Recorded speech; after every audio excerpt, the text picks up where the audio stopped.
पंजाब में आम आदमी पार्टी की सरकार बनने के बाद सरकार की तरफ से आदेश दिए गए थे कि जिन गांव में जितनी भी पंचायती जमीन पर नाजायज कब्जे हुए हैं उनको खाली करवाया जाए, जिसके तहत जिला प्रशासन की तरफ से गुरदासपुर के गांव बाऊपुर में पंचायती जमीन पर हुए नाजायज कब्जे को छुड़वाने के लिए अधिकारी पहुंचे तो गाँव वासी और किसान प्रशासन के साथ उलझते नजर आए। किसानों ने जमीन में आकर प्रदर्शन करना शुरू कर दिया और मांग की है कि अगर उनकी जमीन से कब्जा छुड़वाने हैं तो सभी जमीनों से छुड़वाए जाएं, नहीं तो उनकी जमीन भी छोड़ दें। जमीन छुड़वाने पहुंचे बीडीपीओ गुरदासपुर ने कहा कि उनके पास जमीन की पूरी डिटेल है, जिसमें वह 221 कनाल छुड़वाने के लिए वहां आए हैं। उन्होंने कहा कि किसी के साथ कोई भी पक्षपात नहीं किया जा रहा, सरकार के आदेश के मुताबिक ही सारा काम किया जा रहा है।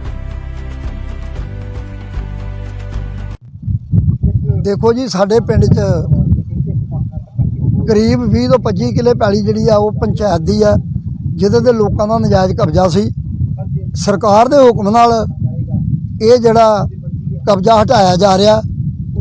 ਇਹਨਾਂ ਨੇ ਕੇਸ ਕੀਤਾ, ਅਸੀਂ ਉਹਦਾ ਜਵਾਬੀ ਦਾਅਵਾ ਦਿੱਤਾ ਜਿਹੜਾ ਕਿ ਪੰਚਾਇਤ ਦੇ ਹੱਕ ਵਿੱਚ ਹੋਇਆ ਅਤੇ ਅੱਜ ਡੀਡੀਪੀਓ ਸਾਹਿਬ ਖੁਦ ਮੌਕੇ ਤੇ ਆ ਕੇ ਇਹਨਾਂ ਦੀ ਤਸੱਲੀ ਕਰਾਈ ਆ कि तुहाडे कोल कोई कागज नहीं है, ना कोई तुहाडा इत्थे कब्जा शो हुंदा, ते इस करके तुसीं जमीन जिहड़ी है ये इलीगल तरीके नाल वाह रहे हो ते जिहदा सरकार नूं नुकसान हुंदा।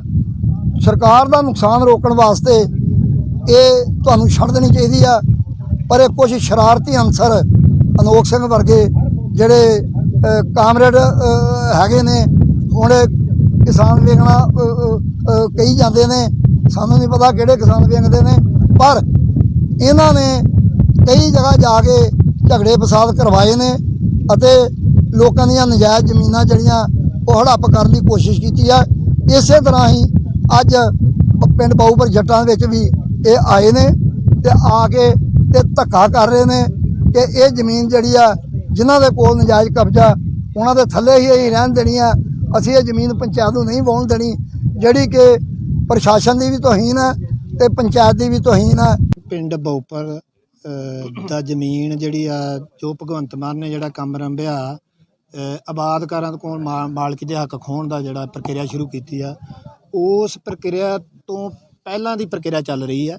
जदों इत्थे कांग्रेस दा राज सी ते पिंड बाऊपुर दे विच 221 कनालां रकबा जिहड़ा नोमणी नाले वास्ते छड्डिया होया ते ਉਹਦੇ ਵਿੱਚ ਜਿਹੜਾ ਇੱਥੋਂ ਦਾ ਮੌਜੂਦਾ ਸਰਪੰਚ ਆ ਉਹਦੇ ਵੱਲੋਂ 53 ਕਨਾਲ ਰਕਬੇ ਦਾ ਜਿਹੜੇ ਵਿਰੋਧੀ ਨੇ ਜਿਹੜੇ ਮਤਲਬ ਵੋਟਾਂ ਜਿਹੜੀ ਵਿਰੋਧੀ ਪਾਰਟੀ ਨੂੰ ਪਾਈਆਂ ਨੇ ਉਹਨਾਂ ਦਾ ਰਕਬਾ ਜਿਹੜਾ ਕਢਾਉਣ ਦੀਆਂ ਜਿਹੜੀਆਂ ਚਾਲਾਂ ਚੱਲਦਾ ਰਿਹਾ 1.5 ਸਾਲ ਹੋ ਗਿਆ, ਮਤਲਬ ਪਿਛਲੇ 1.5 ਸਾਲ ਤੋਂ ਚੱਲ ਰਿਹਾ ਜਦੋਂ ਤੋਂ ਦਿੱਲੀ ਅੰਦੋਲਨ ਚੱਲਦਾ ਸੀ। ਉਹਦੇ ਵਿੱਚ ਅਸੀਂ ਜਿਹੜਾ ਪਿਛਲੇ ਸਾਲ ਮਤਲਬ ਜਦੋਂ ਇਹ ਪੈਲੀ ਵਹਾ ਕੇ ਤੇ ਆਪਾਂ ਜਿਹੜਾ ਇਹਦਾ ਕਣਕ ਬਜਾਈ ਸੀ ਉਹਨਾਂ ਦੀ ਰੋਕ ਦਿੱਤੀ ਗਈ ਵੀ ਤੁਸੀਂ ਪਰਚੀਆਂ ਕਟਾਓ। ਜਦੋਂ ਕਿ ਸਰਪੰਚ ਕੋਲ ਵੀ ਮਤਲਬ 3.5 ਕੋਈ ਤਾਂ 5 ਕਹੀ ਜਾਂਦਾ, ਕੋਈ 3, ਚਲੋ 3-4 ਕਿੱਲੇ ਜ਼ਮੀਨ ਜਿਹੜੀ ਆ ਉਹਦੇ ਕੋਲ ਵੀ ਵਗਦੀ ਆ ਤੇ 170 ਕਿੱਲੇ ਰਕਬਾ ਜਿਹੜਾ ਹੋਰ ਉਹਦੇ ਲਗਾਉਂਦਿਆਂ ਕੋਲ ਆ। ਸੋ ਉਹਦੇ ਵੱਲ ਜਿਹੜਾ ਕੋਈ ਧਿਆਨ ਨਹੀਂ ਦਿੱਤਾ ਜਾ ਰਿਹਾ। ਭਗਵੰਤ ਮਾਨ ਦੀ ਆੜ ਦੇ ਵਿੱਚ ਇਹ ਜਿਹੜਾ ਫਿਰ ਜਿਹੜਾ ਦੁਬਾਰਾ ਇਹ ਕਿਸਾਨ ਨੇ ਜਿਹੜੇ ਸਾਡੇ ਉਹਨਾਂ ਨੂੰ ਤੰਗ ਪਰੇਸ਼ਾਨ ਕਰਕੇ ਉਹ ਮਤਲਬ ਉਹ ਮੰਨ ਨਹੀਂ ਰਿਹਾ। ਉਹ ਕਹਿੰਦਾ ਵੀ ਜੋ ਮੈਂ ਫੈਸਲਾ ਕੀਤਾ ਉਹ ਲਾਗੂ ਕਰਨਾ, ਜੋ ਕਿ ਡੀਡੀਪੀਓ ਕੋਲ ਇਹਨੇ ਫੈਸਲਾ ਜਿਹੜਾ ਸਿਆਸੀ ਸ਼ਹਿਰ ਦੇ ਉੱਤੇ ਆਪਾਂ ਕਰਾ ਲਿਆ, ਉਹਨਾਂ ਨੇ ਕਿਉਂ ਕਰਦੀਆਂ ਸਰਕਾਰਾਂ ਕਰਦੀਆਂ ਨੇ।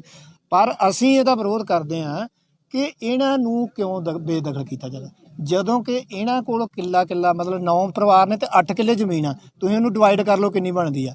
ਉਧਰ ਜਿਹੜੀ ਹੈ 176 ਕਿੱਲੇ ਜ਼ਮੀਨ ਆ। ਜ਼ਮੀਨ ਦਾ ਕੇਸ ਚੱਲ ਰਿਹਾ ਹੈ, 221 ਕਨਾਲਾਂ ਜ਼ਮੀਨ ਹੈ, ਨੋਮਣੀ ਦੀ ਹੈ। ਇਹ ਜਿਵੇਂ ਕਹਿੰਦੇ ਆ ਕਿ ਜੁਮਲਾ ਮੁਕਤਸਰ ਦਾ ਜ਼ਮੀਨ ਹੈ, ਇਹ ਗਵਰਨਮੈਂਟ ਨੇ ਨੋਮਣੀ ਦੇ ਨਾਲ ਛੱਡੀ ਹੈ ਕਿ ਜੋ ਵੀ ਪਾਣੀ ਹੈ ਨਿਕਲ ਇਹਦੇ ਨਾਲ ਇਕੱਠਾ ਹੋ ਰਿਹਾ ਸਕੇ, ਜ਼ਿਮੀਂਦਾਰ ਦਾ ਬਾਕੀ ਦਾ ਨੁਕਸਾਨ ਨਾ ਹੋਵੇ। ਲੇਕਿਨ ਇਹ ਹੁਣ ਸਾਡੇ ਬਜ਼ੁਰਗਾਂ ਨੇ 60 ਸਾਲ ਤੋਂ ਇਹ ਜ਼ਮੀਨ ਇੱਥੇ ਪਹਿਲਾਂ ਪਾਣੀ ਵਗਦਾ ਹੁੰਦਾ ਸੀ, ਇੱਥੇ ਨੋਮਣੀ ਵਗਦੀ ਸੀ ਔਰ ਸਾਡੇ ਬਜ਼ੁਰਗਾਂ ਨੇ ਜਦੋਂ ਪਾਣੀ ਇੱਥੇ ਬੰਜਰ ਸਿਆਲ ਦੇ ਉੱਤੇ ਬਰਸਾਤਾਂ ਵਿੱਚ ਪਾਣੀ ਵਗਦਾ ਸੀਗਾ, ਸਿਆਲ ਨੂੰ ਸੁੱਕ ਜਾਂਦਾ ਸੀਗਾ। ਸਿਆਲ ਦੇ ਸਾਡੇ ਬਜ਼ੁਰਗਾਂ ਨੇ ਰੇਤਾ ਕਾਈ ਪੁੱਟ ਕੇ ਤੋਂ ਇਹ ਜ਼ਮੀਨ ਜਿਹੜੀ ਆ ਆਬਾਦ ਕੀਤੀ ਆ। ਅੱਜ ਇਹ ਜ਼ਮੀਨ ਆਬਾਦ ਹੋ ਗਈ ਆ ਔਰ ਸਰਪੰਚ ਨੂੰ ਇਹ ਦਿਸ ਰਹੀ ਹੈ ਵੀ ਇਹ ਜ਼ਮੀਨ ਆਬਾਦ ਹੈ।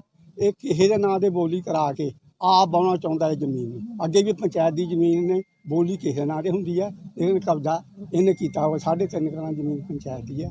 221 ਕਨਾਲ ਜ਼ਮੀਨ ਹੈ, ਜੇ ਤੇ ਸਾਨੂੰ 53 ਕਨਾਲ ਦਾ ਸਟੇ ਮਿਲਿਆ। ਬਾਕੀ ਲੋਕਾਂ ਨੂੰ ਜਿਹੜੇ ਤਕਰੀਬਨ ਪਿੰਡ ਦੇ 15 ਘਰ ਜ਼ਮੀਨ ਬਾਹਰ ਹੈ, ਉਹਨਾਂ ਨੂੰ ਇਹਨੇ ਕੋਈ ਨੋਟਿਸ ਨਹੀਂ ਦਿੱਤਾ, ਕੋਈ ਨਹੀਂ ਉਹਨਾਂ ਨੂੰ ਕਿਹਾ, ਨਾ ਹੀ ਉਹਨਾਂ ਕੋਲ ਛਡਾਉਂਦਾ। 2 ਸਾਲ ਹੋ ਗਿਆ, ਕੋਰਟ 'ਚ ਵੀ ਇਹਨੇ ਕਿਹਾ ਸੀਗਾ ਕਿ ਮੈਂ ਇਹਦੀ ਨਿਸ਼ਾਨਦੇਹੀ ਕਰਾਵਾਂਗਾ ਜੋ ਰਹਿੰਦੀ ਜ਼ਮੀਨ ਹੈ, ਬਾਕੀ ਇਹਨੇ ਅਜੇ ਤੱਕ ਨਿਸ਼ਾਨ ਨਹੀਂ ਕਰਾਈ। ਪਹਿਲਾਂ ਵੀ ਗਰਦੌਲ ਪਟਵਾਰੀ ਆ ਚੁੱਕੇ ਨੇ ਦਖਲ ਦੇਣ ਵਾਸਤੇ, ਲੇਕਿਨ ਉਹ ਸਟੇ ਦੇਖ ਕੇ ਗਰਦੌਲ ਤੇ ਪਟਵਾਰੀ ਉਸ ਟਾਈਮ ਮੁੜ ਗਏ ਸੀਗੇ। ਹਾਂਜੀ, ਸਾਡੀ ਵੀ ਜ਼ਮੀਨ ਦੇ ਵਿੱਚ ਆ ਜੀ। ਸਾਡੇ ਅਸੀਂ 3 ਭਰਾ ਆ, ਸਾਡੀ ਕਿੱਲਾ ਸਵਾ ਕਿੱਲਾ ਜ਼ਮੀਨ ਹੈ ਸਾਡੀ। ਕੀ ਮੰਗ ਕੀ ਕਰਦੇ ਹੋ? ਹਾਂਜੀ, ਅਸੀਂ ਛੱਡਾਂਗੇ, ਪਰ ਅਜੇ ਸਾਡਾ ਕੋਰਟ ਦੇ ਵਿੱਚ ਇਹ ਚੱਲਦਾ। ਉਸ ਕੀ ਕਹਿੰਦਾ, ਕੋਰਟ ਦੇ ਵਿੱਚ ਸਟੇ ਦਿੱਤਾ ਸਾਨੂੰ। ਇਹ ਅੱਜ ਪ੍ਰਸ਼ਾਸਨ ਕਹਿ ਰਿਹਾ ਕਿ ਸਟੇ ਨਹੀਂ ਹੈ, ਲੇਕਿਨ DDP ਨੂੰ ਜਿੱਦਾਂ ਆਰਡਰ ਲਿਖਿਆ, DDP ਨੂੰ ਲਿਖਿਆ ਥੱਲੇ ਇੱਕ ਲਾਈਨ ਦਖਲ ਦੀ ਜੋ ਲਿਖੀ ਇੱਕ ਲਾਈਨ, ਅਗਰ ਸਟੇ ਆ ਰਹਾ ਤਾਂ ਵਿਚਾਰਿਆ ਜਾਵੇ। ਉਦੋਂ ਗਰਦੌਲ ਤੇ ਪਟਵਾਰੀ ਦੇਖ ਕੇ ਮੁੜ ਗਏ, ਲੇਕਿਨ ਬਹੁਤ ਧੱਕੇ ਕਰ ਰਿਹਾ ਹੈ, ਕਿਸਾਨ ਧੱਕੇ ਕਰ ਰਿਹਾ। ਜਾਇਜ਼ ਕਬਜ਼ੇ ਹੇਠ ਸੀ। ਅੱਜ ਅਸੀਂ ਪੂਰੀ ਤਿਆਰੀ ਨਾਲ ਆਏ ਹਾਂ, ਪੁਲਿਸ ਫੋਰਸ ਵੀ ਆ, ਰੈਵਨਿਊ ਡਿਪਾਰਟਮੈਂਟ ਵੀ ਸਾਡੇ ਨਾਲ ਆ, ਤੇ ਸਾਡੇ ਡਿਪਾਰਟਮੈਂਟ ਦੇ ਅਫੀਸ਼ੀਅਲਸ ਤੇ ਕਰਮਚਾਰੀ ਵੀ ਨਾਲ ਆ।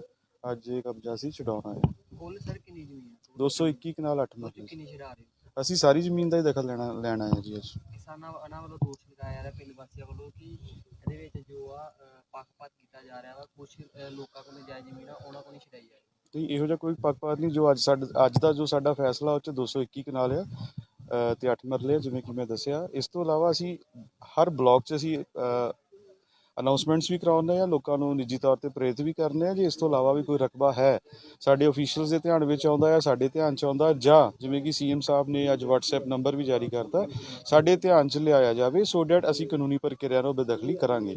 ਸੋ ਜੇ ਹੋਰ ਵੀ ਹੈ ਤਾਂ ਅਸੀਂ ਕਾਨੂੰਨੀ ਪ੍ਰਕਿਰਿਆ ਹੀ ਫੋਲੋ ਕਰਾਂਗੇ, ਤਾਂ ਕਿ ਇਸੇ ਤਰ੍ਹਾਂ ਹੀ ਅਸੀਂ ਦਖਲ ਦੀ ਕਾਰਵਾਈ ਅਮਲ 'ਚ ਲਿਆਈਏ। ਪਿੰਡ ਵਾਸੀਆਂ ਵੱਲੋਂ ਕਿਹਾ ਜਾ ਰਿਹਾ ਕਿ ਸਰਪੰਚ ਕੋਲ ਵੀ ਕੋਈ ਨਜਾਇਜ਼ ਜ਼ਮੀਨ ਹੈਗੀ ਆ ਤੇ ਉਹਦੇ ਤੇ ਕੋਈ ਕਾਰਵਾਈ। ਵੇਖੋ ਜੀ, ਜੇ ਸਰਪੰਚ ਸਾਹਿਬ ਨੇ ਹੁਣ ਤੇ ਮੇਰੇ ਸਾਹਮਣੇ ਕਿਹਾ ਸੀ ਕਿ ਮੇਰੇ ਕੋਲ ਹੈ ਨਹੀਂ ਹੈ, ਜੇ ਨਿਕਲਦੀ ਹੈ ਤਾਂ ਸ਼ੁਰੂਆਤ ਮੇਰੇ ਤੋਂ ਕਰੋ, ਜੋ ਕਿ ਬਹੁਤ ਵਧੀਆ ਚੀਜ਼ ਹੈ, ਵਧੀਆ ਗੱਲ ਹੈ। ਤੇ ਇਸ ਤੋਂ ਬਾਕੀਆਂ ਨੂੰ ਵੀ ਪ੍ਰੇਰਨਾ ਲੈਣੀ ਚਾਹੀਦੀ ਹੈ ਵੀ ਜੇ ਸਰਪੰਚ ਖੁਦ ਮੋਹਰੀ ਬਣ ਜਾਣ ਤੇ ਇਸ ਤੋਂ ਵਧੀਆ ਪ੍ਰੇਰਨਾ ਕਿਸੇ ਲਈ ਹੋਰ ਨਹੀਂ ਹੋ ਸਕਦੀ।